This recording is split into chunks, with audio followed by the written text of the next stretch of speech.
When it comes to relationships, a genuine connection is everything. Only when we're with people who get us, like really get us, can we be our true selves. So, find a better connection with eHarmony, the dating app that helps you be more true to yourself. eHarmony gets to know you better so they can match you better with people who will really get you. Make a genuine connection. Take eHarmony's compatibility quiz today and get someone who gets you. I'm Jamie East, and this was a week that saw Tories crack down on accommodation for asylum seekers, Scotland get a new leader, Donald Trump get indicted for Stormy Daniels payments, and the death of Paul O'Grady. Grab a cup of something hot, put up your feet, and get up to speed on the 7 biggest stories of the week. This is the Standout 7 from the Smart 7. It's news, But not the news. As the government battles to get its Stop the Boat bill through the Commons, the topic of where to house asylum seekers and illegal migrants raised its head again on Wednesday. The new plan involves using barges, ferries and military bases to house thousands of asylum seekers in a bid to reduce the £6.8 million a day the government's spending on hotel accommodation. Immigration Minister Robert Jenrick had these comforting words for anyone seeking asylum in the UK. Accommodation for migrants should meet their essential living needs and nothing more. Because we cannot risk becoming a magnet for the millions of people who are displaced and seeking better economic prospects. Deputy Prime Minister Dominic Raab supports the proposal, saying that asylum seekers shouldn't expect luxury when they arrive here. And we've got to crush that business model that the gangsters rely on, and part of that is making sure that they don't realise and they know that there's not a plush hotel at taxpayers' expense at the end of that illegal journey. But Amnesty International Steve Valdez-Simmons says it's a terrible idea. The conditions of those places, their isolation, their unsuitability for long-term accommodation of traumatised people in many instances are manifest and have caused serious harm in the past when the government has turned to this sort of accommodation.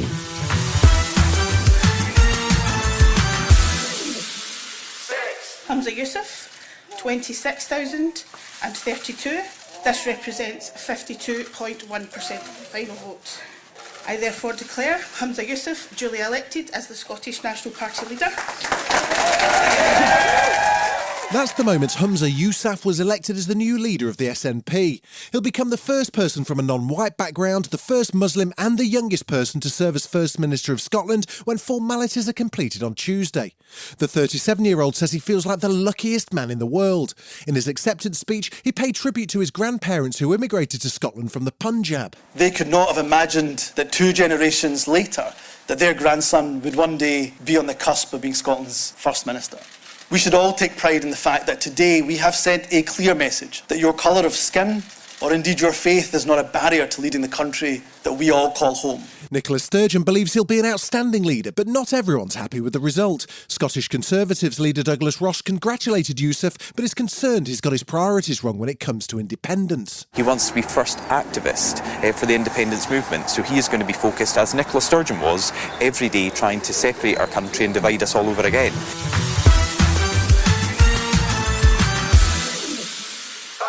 Hollywood was out in force to support Ukraine this week, beginning with a visit from Orlando Bloom. In a video on Instagram, the British actor, who's a UNICEF Goodwill Ambassador, was seen meeting President Volodymyr Zelensky. He described the country's residents as awe-inspiring. My mother sang the Ukrainian national anthem. She says, if you see Zelensky, you tell him to win. And in an unexpected twist of events, we learnt on Wednesday that a Star Wars legend lent his voice to an air raid app that alerts Ukrainians to incoming attacks. Mark Hamill, aka Luke Skywalker, warns of imminent Russian bombardments. Attention, air raid alert.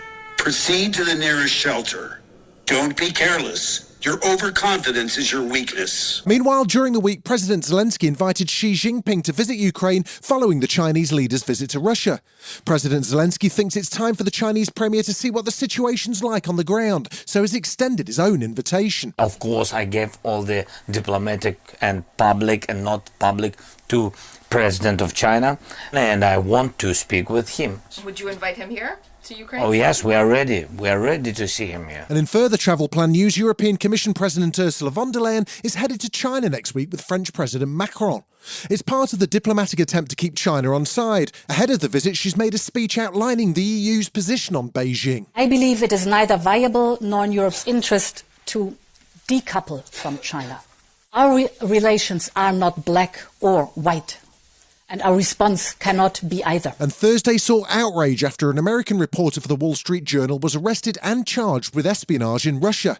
Moscow-based journalist Uliana Pavlova says Evan Gershkovich's arrest sends a bad signal for Western journalists in Russia. Evan is the first foreign correspondent to be arrested in Russia since the Russian invasion of Ukraine. So far, this sets a really bad precedent for everyone who has left in Moscow to report on what is going on inside Russia.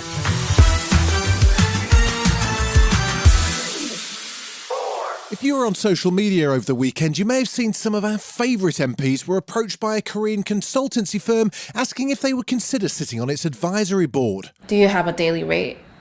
I do, yes. It's 10,000 sterling. I would do anything less than for about $10,000 a month. Dollars or pounds? Well, pounds sterling. I was thinking something like £60,000 as an annual rate. That was former Health Secretary Matt Hancock, former Chancellor Kwasi Kwarteng and 1922 Committee Chairman Sir Graham Brady discussing compensation in their interviews with Soo Yeon Lee, the firm's Vice President of External Affairs. But there was one small problem, as journalist Anthony Barnett explains. What these MPs don't know is that Hanson Consulting doesn't actually exist. It has no headquarters, there's no advisory board, no clients, no money and no staff. Oh, and Soo Yeon Lee is an undercover reporter. That's right, it was all part of a sting operation set up by anti-Brexit campaigning group led by donkeys, and their fake website for Hanseon Consulting was enough to fool 5 MPs into attending exploratory interviews.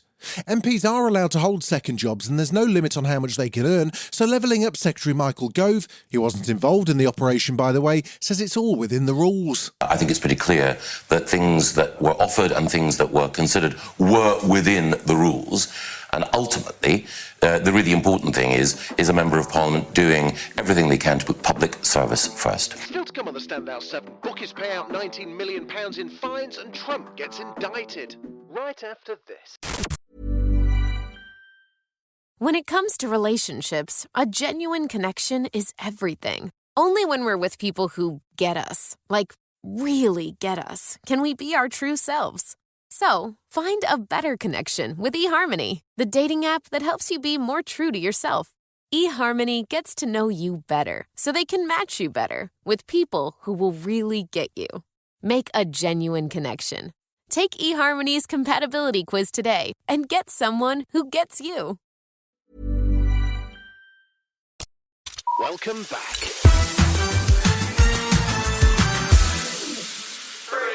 The Gambling Commission said it considered suspending William Hill's licence before issuing the largest financial penalty in its history. The bookmaker's been fined £19.2 million over social responsibility and anti-money laundering breaches. One customer managed to open a new account and spend £23,000 in just 20 minutes.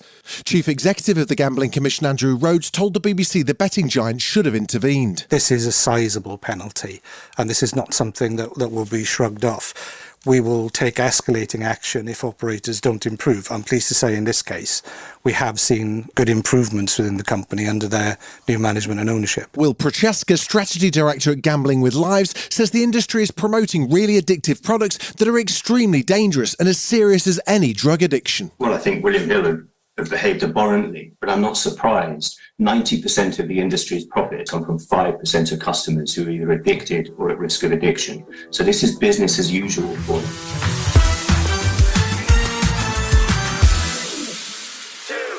He was the first US president to be elected without any government or military experience, the first to be impeached twice, and now he'll be the first to face criminal charges. Yes, Donald Trump's been indicted by a Manhattan grand jury over hush money payments he sent to an adult film star back in 2016. The specific charges haven't been made public yet, but Trump's already on the defensive, calling it political persecution at the highest level in a statement released on Thursday. Trump's former Vice President Mike Pence was on air on NBC when the news came in. I think the unprecedented indictment is an outrage, and it appears to be nothing more than a political prosecution that's driven by a prosecutor who literally ran for office on the pledge to indict the former president.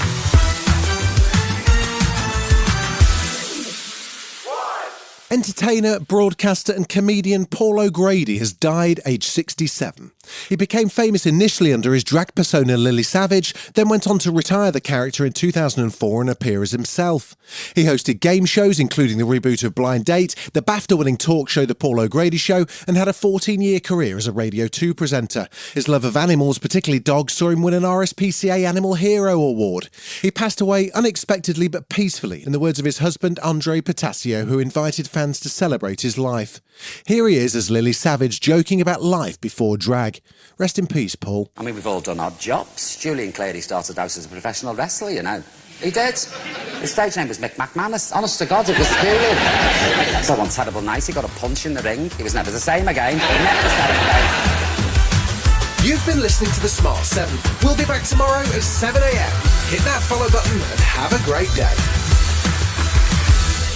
Give us 7 minutes and we'll give you the world. When it comes to relationships, a genuine connection is everything. Only when we're with people who get us, like really get us, can we be our true selves. So, find a better connection with eHarmony, the dating app that helps you be more true to yourself. eHarmony gets to know you better so they can match you better with people who will really get you. Make a genuine connection. Take eHarmony's compatibility quiz today and get someone who gets you.